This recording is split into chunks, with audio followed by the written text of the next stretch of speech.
Hello and welcome to Plugged In. I'm Greta Van Susteren, and today we examine your privacy, how the personal information you provide technology companies like Facebook is used.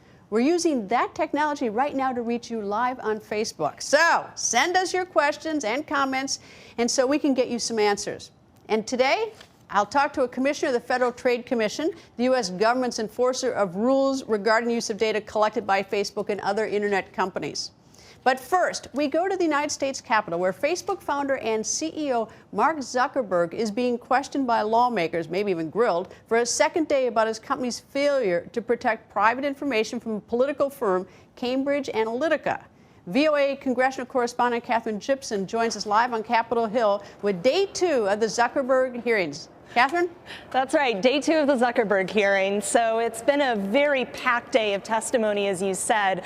He was almost grilled in his spot there in the Senate hearing, wearing his uncustomary suit and tie, talking about how it was just a little over 15 years ago that he started Facebook from his dorm room in Harvard, trying to convince senators that Facebook understands that they made a mistake here and that they're working to change it. Outside Congress, a call to fix Facebook. You can't sell my privacy! Zuckerberg, that's absurd! Inside, a response from the man who founded it. And that was a big mistake. And it was my mistake. And I'm sorry. I started Facebook, I run it, and I'm responsible for what happens here. A mistake that allowed political firm Cambridge Analytica to access data through third-party apps, exposing the personal information of millions of Facebook users worldwide. And the consequences are considerable. It's serious for Facebook along multiple dimensions. To be sure, their stock price took a hit. People have growing concern about the future of the company. But I think also whether Facebook can continue to operate as it does is now an open question. I think in Washington and elsewhere, you'll be seeing push for real change. Change started in a highly unusual hearing with nearly half of the U.S. Senate. Would you be comfortable sharing with us the name of the hotel you stayed in last night?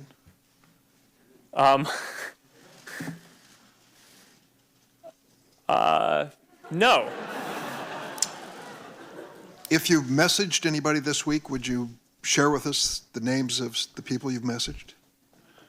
Senator, no, I would probably not choose to do that publicly here. I think that may be what this is all about. Your right to privacy. But Zuckerberg promised change. If we find that someone improperly used data, we're going to ban them from Facebook and tell everyone affected. Improving transparency with social media users should be the next step, some senators said. The average American has no idea what they're getting in for. Did you say those terms and conditions? I'm a lawyer. I couldn't even understand the first paragraph. And while some senators recognized Facebook's need for a business model that monetizes personal information with targeted advertising, nothing in life is free. Everything involves trade-offs. If you want something without having to pay money for it. Zuckerberg's Hill testimony has already revived talk of passing laws disclosing advertisers and protecting privacy. Would you support a rule that would require you to notify your users of a breach within 72 hours? Senator, that makes sense to me. A discussion set to continue as Zuckerberg faces a second round of questions before a House panel Wednesday. So as you heard there, that contrast between Mark Zuckerberg, who's 34 years old, and some of these senators who are in their even 70s and 80s and probably most likely aren't on Facebook themselves was pretty intense yesterday. A lot of the senators spent some of their time just asking Mark Zuckerberg about the basics of how the platform worked. And I think that really prevented the hearing from going and drilling down into the details of what Facebook needs to do to address some of these issues. You know, Mark Zuckerberg was explaining some of the basics to them as they went through. Catherine, are you saying, is it fair to say that there was quite a generation gap in the room yesterday and that it was self-evident? Oh, absolutely. That was very evident. I think that at some points Mark Zuckerberg was explaining how things work to some of these senators. And one more question. Can Mark Zuckerberg expect any new laws with this or any new regulations after yesterday? Well, as you heard there, it sounds like he does support the Honest Ads Act, which would make Facebook reveal some of the money that's going into those advertisements that go on the platform.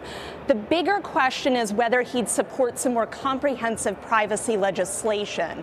If he would want to see Facebook held to account for the data and what they're selling. That is the real big question that's going to come out of these hearings here on Capitol Hill. And of course, what he wants may not make any difference at all. Very true. Catherine Gibson is the Voice of America congressional correspondent. Thank you, Catherine. Well, it isn't just questioning by Congress. Facebook is also under investigation by the Federal Trade Commission. Now, that's a U.S. consumer protection agency, and the agency, the FTC, has investigated Facebook in the past, asking whether their notices to consumers on data usage were clear and accurate. FTC Commissioner Terrell McSweeney told me about the protections American consumers have and why she thinks they need more.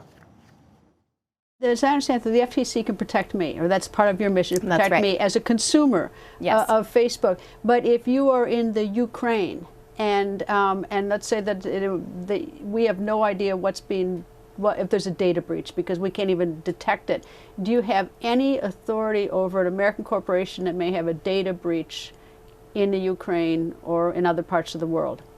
I would say it depends very much on the facts. Our authorities may be very limited if it's very isolated and limited to just the data in that country involving those citizens. Doesn't that sort of worry me, because we have this is a big corporation, it reaches around the world, and you have limited authority. That's true, and I think one of the things that's also very challenging here is we see that the platform, while being very positive for connecting people, comes with these consequences that mean that it can also be used to spread information that is either false or disinformation or even fake news very rapidly. And we don't have a lot of very good systems for people to monitor the spread of that information or see that it is fake. So we need better systems in place so that people can see when information is being spread quickly, especially if it is false information. A lot of criticism of Facebook because they've had notice of this data breach, and I think a lot of people would say they looked the other way, that they said that they would stop, or I'm so sorry, or whatever, but that they knew about it and didn't do anything. What is the authority that anybody has, whether it's Congress or FTC or the Department of Justice, to protect people from Facebook at this point? Is it regulation? Well, I do agree the allegations here are very serious. So the FTC has some authority to investigate whether its consent decree was violated, whether the processes and procedures Facebook was using were reasonable. Let me stop. A consent decree was something you and Facebook agreed to a couple years ago. That's right. And now there's an investigation whether they violated it. But in a new unit of time, as we discover now that we've had this data breach and that they knew about it for a couple of years and they looked the other way. So what can be done? Do they, is there a way to punish them or to force them to compensate those that have been wronged? And who has that authority? Congress, you, or Justice? Well, so the Federal Trade Commission has some authority. I would argue Congress, of course, has the authority to write laws about what procedures should have been in place and make those true for changes going forward. And I would argue that one of the things that we ought to be talking about here in the United States is whether our current framework, which is largely self-regulatory and relies on the companies to have in place the right policies, is strong enough for the kind of connectivity that we have now. And I think that's the conversation we're having already when you see these hearings on the Hill, which is, okay, what are the frameworks that we have? We have an approach here that relies very strongly on enforcement only when there's deception of consumers or unsecure and unreasonable data practices. Other than that, it's very hands-off. It's not as strong as, for example, the general data protection regulation in Europe that provides individual consumers more rights to and control over their data. So one of the conversations I think we ought to be having here in the United States is, should we be really having a stronger framework for American consumers so that they have more rights to and control over their data as well, and so that agencies like the Federal Trade Commission are even stronger than they currently are today. Is Facebook a newspaper? Is it a news organization? Well, I think Facebook says that it's a platform for connecting people, and I take them at their word on like that. The telephone company? Do they think that? Do they see themselves as a telephone company? I think they see themselves as a social networking company, and I think they recognize that they're providing a free service to people that is based on advertising. So in many ways, they're an advertising company. I think it's a really interesting question, the impact that they're having on people's access to information, because there is no question, looking at the data, that a huge number of people worldwide are getting their news on Facebook. Now, this is not necessarily a bad thing, especially if Facebook is a source of news for you that is maybe challenging to get in your home country or allows you to see news from other countries. But I do think we have to be mindful of the fact that with that service comes some obligations to try to make sure that people are not getting locked into information bubbles or becoming victims of disinformation campaigns.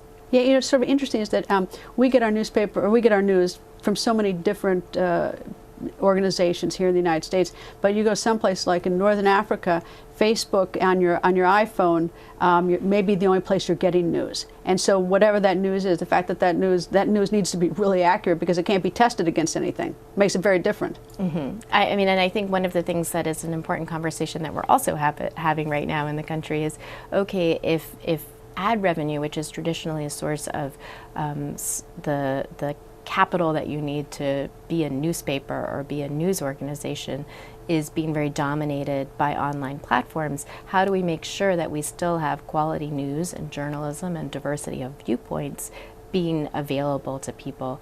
And that's an important conversation to have as well, because I think we do want to have as many sources of news as possible, but having high quality news, having good facts, having information that is as non-partial as possible is very valuable. But you've got the situation where I think, and Zuckerberg's admitted himself, is that, you know, the Facebook was infected by people wanting to, I say, commit mischief, but distort our election results. That was the purpose. And now he comes forward and he says, "I'm sorry, we should have done better." That seems, I don't know if that's going to make a lot of people happy for him to say, "I'm sorry," especially when there's indication that they had noticed that this was going on.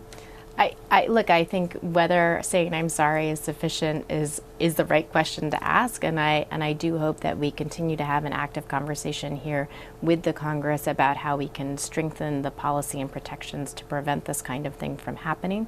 I also think individual consumers and users of the platforms have to be mindful of the fact that the way these platforms are designed is to attract your attention, and one of the ways they do that is prioritizing content that gets a lot of clicks, that has a lot of people who are interested in it. The kinds of content sometimes that reflect that are the kinds of content that may or may not be completely true. Conspiracy theories are conspiracy theories, crazy theories are going to get a lot of clicks. Could be being peddled by bots and sock puppets and trolls and really machines that are making it look like it's more interesting than it is for a purpose. And so we have to be, as individuals, mindful of that. Now, I do think that here in the U.S. government, we should be having a conversation about whether our government response is strong enough to that as well.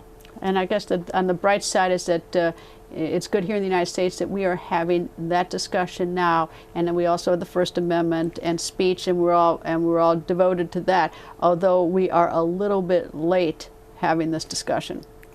Well, I won't argue with you there. Many of us in the privacy and consumer protection community have been calling for stronger protections for U.S. consumers for a number of years. But we haven't paid attention. We haven't paid attention. We get the message now. We now know. We get the message, but I think. One of the things I think is important about these kinds of events is that it really wakes up a lot of people. I've had wonderful conversations from everyone from my mother to family members and friends about some of the steps they can take to control the data that they're sharing on the various platforms that they're using, and real conversations about, okay, well, how much do you value having those controls? Are you concerned about how your data is being used? Are you mindful of being sucked into an information bubble or being a victim of a disinformation campaign? And I think that's a conversation that's vital. And is your mother aware of her privacy, how much privacy she's giving up? We actually went through and talked about her Facebook settings. And what happened? And it was good. It was a good conversation. There were some things that I wanted her to adjust about it, and she made the changes. And she was happy? Was she happy and content with it, or was she surprised? She was surprised, and I think a lot of American consumers are surprised by this. One of the things we are very often told is, well, we think people like it this way in America, that they don't really care about their privacy in America, and they like just these technology platforms, and that's the way Americans are. And I don't think that's true. I think Americans want to be able to take advantage of these innovations, and we enjoy using all these new technologies, but we want our data to be handled responsibly. Joining me to talk more about Facebook is Nicole Turner-Lee, a fellow in governance studies at the Center for Technology Innovation at Brookings, and Chris Calabrese, Vice President for Policy at the Center for Democracy and Technology, a nonprofit that advocates for online civil liberties. Welcome, both of you. Nicole, first to you. There's a lot to be disturbed about data breach, but the thing that's sort of the red flag to me is that they knew about it a couple years ago, and Facebook didn't take sufficient action, and now Mark Zuckerberg says he's sorry. Is that enough? You know what, Greta, I think the sorry, or the proverbial sorry, is played too much, right? This is a big deal. I mean, 2015, and this data just comes out, millions of people, 87 million people to be exact, have been affected by this. I think what we saw yesterday on the Hill, what we're hearing from Commissioner McSweeney is, we're concerned, right? This is not just about a business that is sort of using our data to fuel economic models for their success, but we have to take a careful look at privacy, because this really means a lot. What would you do? I mean, and you've got Congress that can pass laws and regulations. You've got the FTC that's got this agreement with them before a consent decree. And you also have Department of Justice, which has possibility for civil action, or even if criminal, if they found anything criminal. Yeah, you know, I think what we heard yesterday, which probably will happen, will be the installment of privacy laws. I mean, as McSweeney said, we're seeing Europe actually be a little bit more attentive to that. We've got some challenges in the United States because we chose to commercialize the internet. You know, when Clinton was president, we said the way that we're actually going to fuel this online economy was by people giving up their data in exchange for it being free. As you hear, now there's conversations as to whether or not people should be charged for Facebook. But I think moving forward, we'll have to put in some guardrails. People have to be more open and understanding that what they put out into the online economy has impact. But at the same time, we need companies to be responsible to tell people what those impacts are. Chris, do you agree? And actually, there are two parts. There's one is sort of my personal data, but then there's also, with the term I use is mischief, is where things are, where the Facebook is actually being used to tip over democracies and to influence outcomes. Yeah, I mean, I think one thing that we're realizing is that this is much bigger than whether I like cat videos or trivial information about us. In fact, it reveals very sensitive information, and the current system for protecting that in the United States is just broken. I mean, we saw that the FTC actually had a consent decree. They had already told Facebook, don't do this again. And then the same problem happened, and we're back at this I'm sorry phase. So clearly this just agreements between companies not to engage in bad behavior isn't working. All right, here's what Senator Patrick Leahy of Vermont said yesterday, and I have a question about that. Let's play the soundbite. You know, 6 months ago, I asked your general counsel about Facebook's role as a breeding ground for hate speech against Rohingya refugees. Recently, UN investigators blamed Facebook for playing a role in inciting possible genocide in Myanmar, and there has been genocide there. Now, you say you use AI to find this. This is the type of content I'm referring to. It calls for the death of a Muslim journalist. Now, that threat went straight through your detection systems. It spread very quickly. And then it took attempt after attempt after attempt, and the involvement of civil society groups to get you to remove it. Why couldn't it be removed within 24 hours? Senator, what's happening in Myanmar is a terrible tragedy, and we need to do more. We all agree with that. Okay.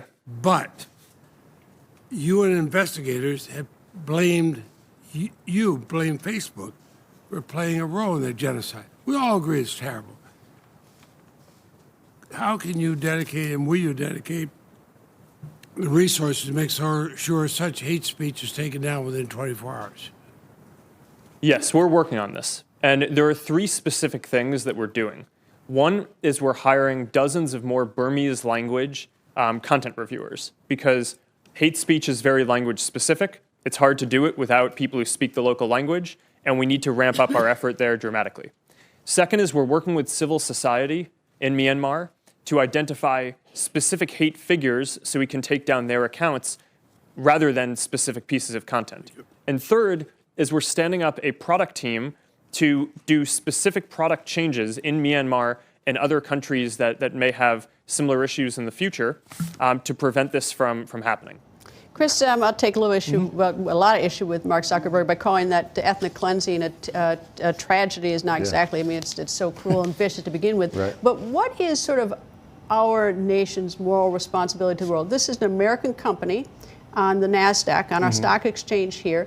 This is a language, Burmese, that not one of us here at the table can police. Right. And yet, and we don't even know what's happening. And I realize sort of with our own sort of, we can detect the English, the 3 of us, but what about what's our responsibility to regulate Facebook as it impacts other nations here, in some ways, contributing perhaps to genocide?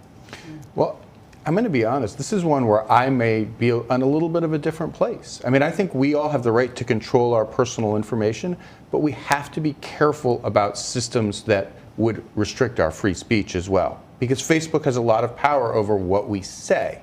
So in this case, clearly more needed to be done.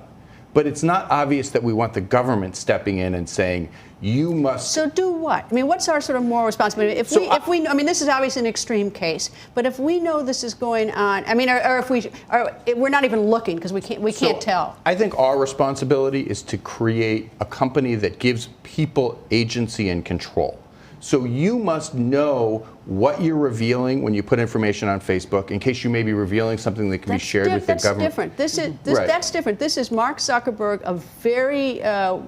a company that makes an awful lot of money, and with Americans very much dedicated to making the world a better place, and we can't even detect. I don't know. How do you feel about this, Nicole? I mean, I get what Chris is talking about in terms of giving people agency over understanding how their data is being used. But I think what we found out yesterday was Facebook is not just an American company that's sort of in this contrived community of people who, like you said, look at cat videos or click on their favorite pictures. They are actually playing a role in civil society, domestically and internationally. And I think that's the wake-up call and maybe the point of maturity, the inflection point that we saw yesterday, that senators were pushing at. But do we have sort of a responsibility, I mean, to regulate a company as it's working overseas and with I think we'd have to be careful, though. Remember, I mean, we would say that our news industry has a moral responsibility to cover these issues. We don't want the U.S. government saying how that happens. Well, let me flip it the other way. Is that the Arab Spring? I think we'd probably be having a different discussion. We were all happy to have, platforms like Facebook out there informing people of democratic rights. That's the other. That's the flip side of the coin. Yeah, I mean, and I would say on that point, I think we do have a responsibility to look seriously at this. Hate speech was thread throughout yesterday's testimony as an issue that is affecting the lives. It's resulting in the death. The platform is being leveraged in a way that compromises national security. There's a bigger conversation that's in there that I think we do need to pay attention to. And one thing we saw is we're spending money now. I mean, listen, it's really hard to moderate content in hundreds of languages around the world. That's a serious challenge. It requires somebody to force the company to do that. Hearings like this do that. They force money to be spent on these kind of issues. Is Facebook a tech company, or is it a newspaper, like a publishing? I tend to think it's a little bit like the Drudge Report. It's a collator of news, but to the extent that it collates a bunch of crazy conspiracy theories and gets a lot of clicks, now we're getting into a very poisonous area. Yeah, I mean, I agree with you. I mean, I think it's moved from being just a content generator and a facilitator and convener into something that's much more. It is, I mean, the fake news, I mean, people did forget, we didn't talk about it yesterday in the hearing, but Facebook was a generator of fake news. Hate speech did come up, fortunately. There are a wraparound of issues that are actually affecting this company that we're going to have to be very clear which part of it is related to privacy, which part is related to national security, where are there areas, even as an American country, we have to look at. I mean, Europe and other countries have pushed back on Facebook, and now we're probably seeing why. And it's not to say that it should not be a place where First Amendment rights are actually exercised. The challenge is when bias and other things, I mean, I hate to say this, Greta. I mean, one of the things that was missing in yesterday's hearing is this actually impacted our election, and that really didn't come up in the way that it actually should. Well, that's the other part of it. I mean, there's a data breach, and I think there's companies they can do things, right? They can create. Well, why'd they wait so long? Well, that's the problem. And to be honest, I think when we talk about these issues, they're interrelated because they've resisted regulation across the board. And I think that if you had responsible regulation on the fundamental issue, which is how much data are we collecting, how much control are we giving to people, then you can't fix every problem on the platform. But if you're responsible and you're addressing the problems that you can fix, I think you get a lot more latitude on some of these other things. What would you do anything in any punish Facebook in any way for not taking better action 2.5 years ago and sort of just settling it on the side with their... I think they are going to be punished. I think there are UK regulators are going to take action. I think the FTC is going to take action. And I think what they need to do is get beyond the sorry and commit to real legislative reform and get behind changing laws in this area. I think Mark Zuckerberg, I mean, I was surprised he did say that he was there for regulation. I was actually quite surprised at that, or that he would accept. I mean, he doesn't have much choice. I mean, this is going to be imposed upon him, but I thought at least he was smart to say that he would be willing to agree to something. But he has to be careful, though, too. I think Facebook, again, as this conglomerate who's sort of developed this community, has to also make sure they don't implode other parts of the internet ecosystem. There are companies that use the Facebook platform for a variety of things, scheduling your hair appointment, figuring out if your play date is that you log in through your Facebook. If you lock down some of those privacy controls, you do run the risk of actually imploding the whole ecosystem. Now, they own Instagram, and I had an imposter account that I needed to get taken down the other day. We all have, right? Yeah, no, but the thing is that they could actually supply a faster means for taking down bad stuff from imposter accounts. I mean, I was lucky I had some connections could get through to people, but they don't have people answering the phone to take these things down and take complaints. And one thing that we're seeing is more automation, which is both a good thing but also a scary thing, because if the computer decides what you see and what the algorithms show you, it's going to raise all kinds of issues, both for fake accounts and what kind of news you see. And if I can add on to that, I think technically, doing a civil rights audit over hate speech would actually be one way to sort of decipher where this content is coming from. Having algorithms that are fair and balanced, that came up yesterday. Who is actually the 20,000 people that he's going to be hiring? Do they represent society and civil society? And it's very hard, the nuance of trying to machines to try to determine what hate speech is. And you've got all that complicated.